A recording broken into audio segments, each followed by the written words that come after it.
And we're back with Truth Unrestricted, the podcast that would have a better name if they weren't all taken. I'm Spencer, your host. No guest today, so just me. It's time for the gloves to come off for this podcast thing. I'm tired of beating around the bush and slowly circling things that I'd like to talk about. So this week, I'll be talking about the thing that everyone is talking about as of a few days ago: abortion. Less than 2 days ago, the Supreme Court of the United States, one-third of their governmental power, repealed a decision called Roe v. Wade.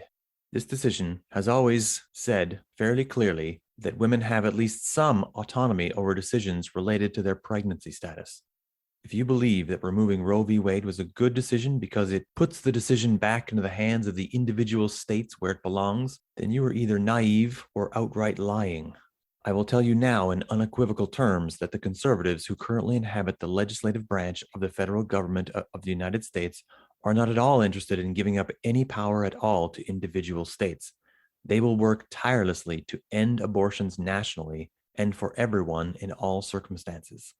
I'd like to take a moment to relate briefly a few of the reasons why I think it is wrong to end abortions. Allowing a person to make decisions about their own body is of increasing concern in our modern times. If you are a person who strongly believes that abortion is always bad, it is my prediction that you will not be swayed by what I'm about to say. Nevertheless, here goes. If I was dying and it was determined that you could save my life, but the process would mean that your body would need to be both physically and biologically strapped to my own for 9 months, what would you think of that? I couldn't eat or talk to anyone, and everything I ate would be what you ate. Your blood would supply me with life. What would you think of that?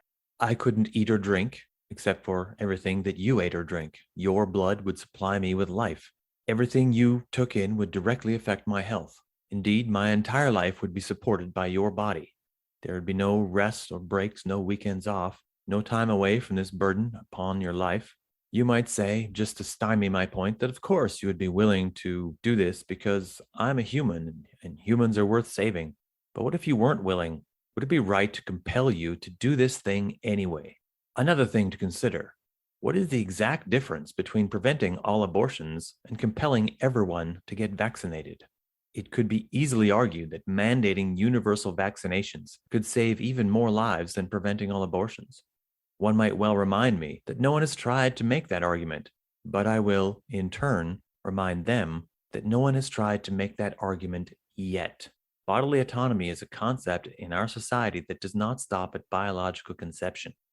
Or what about other medical and scientific questions? Can we compel people with specific DNA profiles to participate in medical experiments to provide better treatments?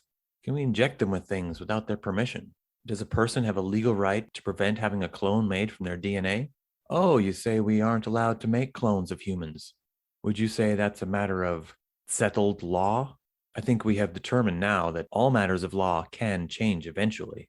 If it's in some rich person's interest for clones to exist, then it's entirely unclear to me how you will ever stop them, especially when the Supreme Court of the United States is for sale to the highest and most dedicated bidder. I am not surprised that the Supreme Court has done this. They have been telegraphing it for at least 10 years, maybe longer. I'm surprised by its timing. The swiftness with which they have made this happen is extremely troubling. If anyone thinks they plan to stop here, then you really need to sit down and look harder at the world. They are emboldened. They have other things they would like to accomplish, and they feel that they have the right to do any or all of them. And the sooner the better. A lot of people are talking right now about the hypocrisy of the people who are making these arguments against abortion. They say the political right is not pro-life, but just pro-birth. They will point out all the ways this is true. The people who want to end all abortions also want to end all birth control measures and use abstinence only as a sex education method. Those same people will push for tax breaks for the rich, but won't help to solve a problem with the shortage of baby formula. Let's not forget how this court was built. The political right successfully blocked Barack Obama's Supreme Court nomination after Justice Antonin Scalia died in February of 2016. At the time, they claimed it was too close to the next election and that the next president should decide because Obama's mandate would be finished soon. This was 9 months before the election and almost a full year before the next president would take office. 4 years later, Justice Ruth Bader Ginsburg died in mid-September of 2020, just 6 weeks from the upcoming election. The same legislators who wholeheartedly slammed the door on Barack Obama's Supreme Court nomination worked overtime to rush through Donald Trump's selection, despite the fact that Trump's mandate might very well soon be ending, and of course, did. At the time, I asked some people who were on the political right in the United States about this. I asked why there was such a rush. After all, shouldn't the next president make the decision? What if Donald Trump loses the election and he doesn't have a mandate from the people anymore? And what about the long time lapse between the death of Scalia and the appointment of Neil Gorsuch? The answer I got? Who cares? They simply claimed that the rules allow it, so it would happen this way. They said that they wanted it, so they were going to endorse it for the outcome they wanted. They didn't care in the least that it was hypocritical. And that's the bigger point here. The political right is not really unified by any underlying logic or even any real set of principles. They are unified by their goals. Hypocrisy does not even faze them. It doesn't slow them down, certainly won't stop them. All the cleverest memes in the world that float past online social media sites will not deter them in the least. You can point out the flaws in their arguments until you're blue in the face, and they will simply shrug and move on with their goals. This is the bigger problem. Anyone who is not swayed by arguments should not be in a position where we will rely on them to do so. We rely on judges to follow the law and make decisions for us based on the best outcome for society and our individual rights. Here's an interesting thing to think about regarding judges. There were 53 individual lawsuits filed by Donald Trump and his allies in an effort to reverse the result of the 2020 US federal election. This was part of a coordinated effort made by people on the political right to simply get what they wanted. They didn't care at all that every argument they were using was fraudulent and lacked both standing and evidence. Of those 53 lawsuits, 14 were dropped, 33 were dismissed, and 6 had rulings against them. 53 lawsuits in front of 53 separate judges who all individually blocked this effort to get litigiously what the political right could not get electorally. Despite this, many on the political right stubbornly believe fraudulent claims of vote tampering, illegal voting, and magical vote switching. They continue to believe this because it is what they want. It is the outcome they would have preferred. And for some reason, they believe that the power of belief itself should give them the outcome they want. They have goals, and they will not let a lack of evidence or objective reality get in the way of those goals. But what about those judges who heard those 53 lawsuits?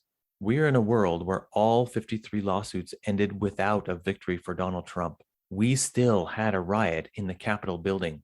People trying to intimidate politicians and legislators to change the result of the vote. How much more emboldened would that group of people have been if even one of those 53 judges had decided things the other way? How much more effort would the Stop the Steal crowd have put into their fantasies of political coup on January 6th of 2021? The fact that people on the political right often claim that the troublemakers on January 6th were actually Antifa really puts them in a difficult spot logically. I mean, they all would have wanted Mike Pence to invalidate the result of the election and name Trump their leader. Claiming that it didn't happen, but also that it would have been good if it did happen, puts them in the exact same column as Holocaust deniers who would also like to remove the Jews from society. They say it didn't happen, but it would have been good if it did. To see the Supreme Court of the land make this kind of backward and obviously political decision is frightening. People will ask, can we really rely on the laws in this land? Can we really rely on the judges to properly assess situations and make good and reasonable decisions to balance both the best outcome for society and the individual rights of persons? A lot of people who listen to this podcast will ask me why this decision upsets me quite as much as it does. After all, I'm from Canada. This decision doesn't affect Canadians or Canadian law. Well, this is where the gloves start coming off, and I tell you the thing you probably don't want to hear. The elephant that lives south of our border gets very enraged when it notices any attempt on the part of Canada or Canadians to influence its political outcomes. But that same elephant sees no hypocrisy in moving its political outcomes north across our border. The people who most rabidly wanted Roe v. Wade overturned in the US did so because of dogmatic religious reasons. They see no reason at all why those reasons would not apply to the people who are most likely to be mistaken for them when we travel abroad. Overturning Roe v. Wade happened because a lot of money was spent in a lot of lobbying over a lot of years. Some of the people who've been putting that money into this effort will be happy that they get to stop spending so much money on this thing and that it's finally done. Some others won't. Some others will happily redirect those funds to support anti-abortion groups in other countries. We've seen this in other forms. Money from US sources being used to fund politically motivated interest groups. Sometimes the effort is meant to leverage some particular legislation and sway public opinion on a particular thing. It doesn't happen a lot, but it definitely happens. And what will be done about it? Will we point out the hypocrisy of the argument? Will we wail impotently at the injustice of the thing? Will we claim that it isn't fair that deep pocket US donors get to fund hugely sprawling and deeply personal advertising campaigns to raise interest in the issue? Will we call foul when they are found to be running disinformation campaigns on social media platforms to erode support for politicians who would otherwise support a woman's right to make appropriate choices about a thing that is incredibly personal? I started this podcast because I saw something in the world that was taking hold of it and bringing it to an unlikable place.